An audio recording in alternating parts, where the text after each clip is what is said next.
بسم اللہ الرحمن الرحیم۔ آج کی بات میں ہم بات کریں گے، تاریخ کی بات ہے، کرنٹ افیئر کی بات ہے۔ کرنٹ افیئر کشمیر کے متعلق ہے اور اس سے تاریخی ایک سلسلہ ہے جو کہ چاہوں گا کہ آپ سے شیئر کروں۔ پاکستان میں ہر 5 فروری کو کشمیر ڈے منایا جاتا ہے اور کشمیر کے ساتھ قومی یکجہتی کا دن منایا جاتا ہے، مگر کشمیر کی تاریخ ہمیں بتاتی ہے کہ کشمیر میں جب بھی کچھ ہوا ہے وہ دہلی کی سلطنت جو بھی وہاں حکمران برا جمع ہوا ہے ان کے ساتھ دھوکے ہوئے ہیں۔ دوسرے لفظوں میں کہ دہلی کے دھوکے ہیں جو کہ کشمیر کو اس نہج اور اس حالت پر پہنچا دیے ہیں۔ یہ شروعات ہوتی ہے تاریخ کی اکبر بادشاہ سے، جو کہ مغلیہ سلطنت کے بہت بڑے حکمران تھے۔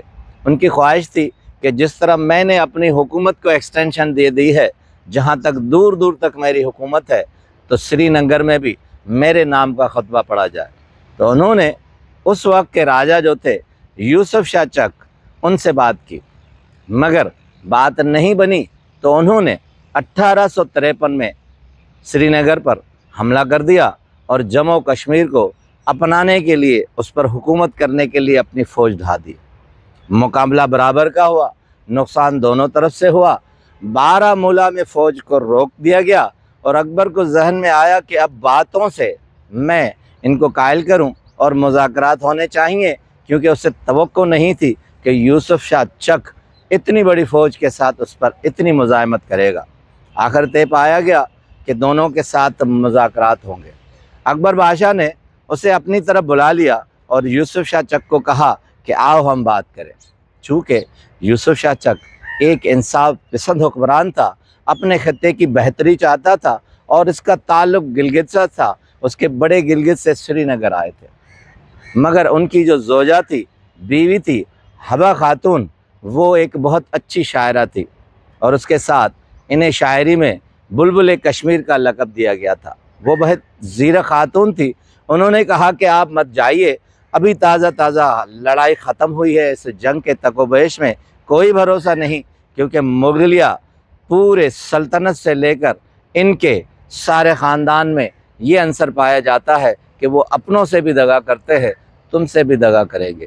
چونکہ انہیں امن چاہیے تھا، یوسف شاہ چک نے کہا کہ اتنا بڑا بادشاہ ہے، مجھ سے دھوکہ نہیں کر سکتا۔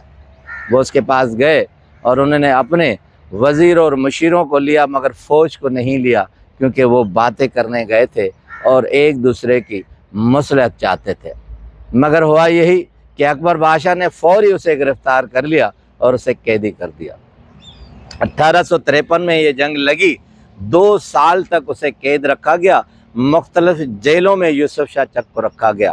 راجہ مان سنگھ منسٹر تھے، انہوں نے اسے آخری بہار میں ایک قید رکھا۔ اب بہار میں قید رکھنے کے بعد وہ بیچارے وہیں فوت ہو گئے۔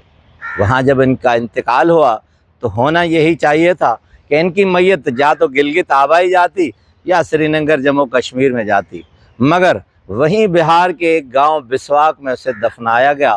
ستم ظریفی یہ ہو گئی کہ دغا سے انہیں قید کیا گیا اور پھر مرنے کے بعد انہیں اپنا وطن بھی نصیب نہ ہوا۔ پھر چلتے ہیں کہ دہلی کے اس دوسرے دھوکے میں کیا ہوا۔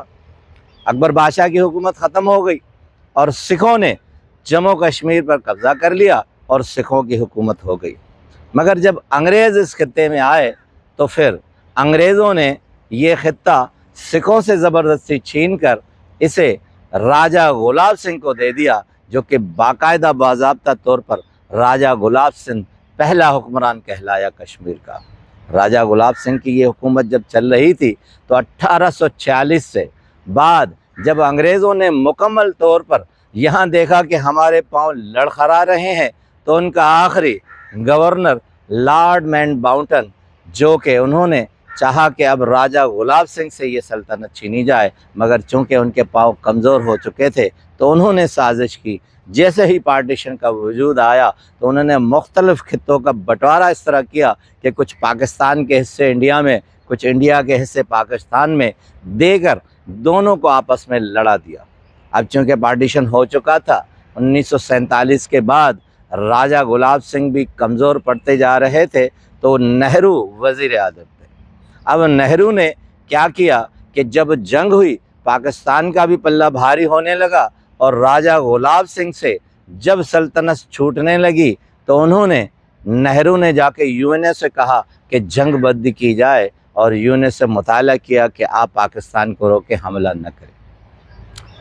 UN نے جنگ بندی کروا دی، صلح ہو گئی اور سیکشن 370 وجود میں آیا کہ کوئی بھی کسی کے خطے میں جا کر حملہ نہیں کرے گا۔ مگر یہ ہوا کہ راجہ گلاب سنگھ سے یہ کشمیر چھوٹ گیا۔ دہلی کے اس دھوکے نے اور انگریزوں کی منافقت نے ان سکھوں سے سلطنت چھین لی، مگر شیخ عبداللہ کو تعینات کیا گیا۔ اب جموں کشمیر ریاست کے شیخ عبداللہ تھے، مگر نہرو سے بھی یہ بات برداشت نہ ہو سکی۔ دہلی کے اس حکمران نے شیخ عبداللہ کو بھی دغا سے باتوں کرنے کے بہانے سے انہیں گرفتار کروا لیا اور قید کر لیا۔ اس قید و بند میں شیخ عبداللہ کو 11 سال قید کیا گیا اور اس کے بعد اسے رہا کیا گیا، اور باضابطہ طور پر یہ ساری ریاست سلطنت انڈیا کے قبضے میں آ گئی، اور دہلی کے دھوکوں نے مکمل طور پر پیٹھ میں چھرا گھونپ کر کشمیر کو اپنے ہاتھوں لے لیا۔ مگر انقلاب نہیں رکتا، جدوجہد نہیں رکتی، اور حق کہیں بھی اپنے حق کو حاصل کرنے کے لیے آ جاتا ہے۔ 2019 15 اگست کو کشمیریوں نے فیصلہ کیا کہ اب کسی حکمران کے تابع ہم نہیں آئیں گے، کسی کو بھی نہیں مانیں گے، چاہے ہمارا حکمران ہو یا ان کا حکمران ہو، ہم خود جدوجہد کریں گے۔ 370 آئین کو معطل کر دیا گیا اور خود ساختہ سب نے انقلاب کے پے در پہ کوشش کی، اور 2019 سے کشمیریوں نے اپنی تنظیم بنا کر اس جدوجہد کو جاری رکھا ہوا ہے، جو کہ مرتے ہیں، لڑتے ہیں، شہید ہوتے ہیں، مگر پاؤں نہیں گھٹتے، سرنڈر نہیں کرتے، نیل ڈاؤن نہیں کرتے۔ تاریخ بتاتی ہے جنہوں نے بھی اپنی زمین اور خطے کے لیے جدوجہد کی ہے تو ایک دن انہیں آزادی ضرور ملی ہے۔ اب وہ کسی بھی دھوکے میں آنے والے نہیں ہیں، وہ اپنے بل پر خود ہی لڑنے والے ہیں۔ یہ مختصر سی تاریخ تھی جس سے دہلی کے دھوکے ان کے سامنے آئے، مگر انہوں نے اپنے آپ کو پہچان لیا اور اپنے خطے اور زمین کے لیے کشمیری ابھی بھی لڑ رہے ہیں، اور ایک دن وہ کامیابی حاصل کر لیں گے۔ آپ کا بہت بہت شکریہ۔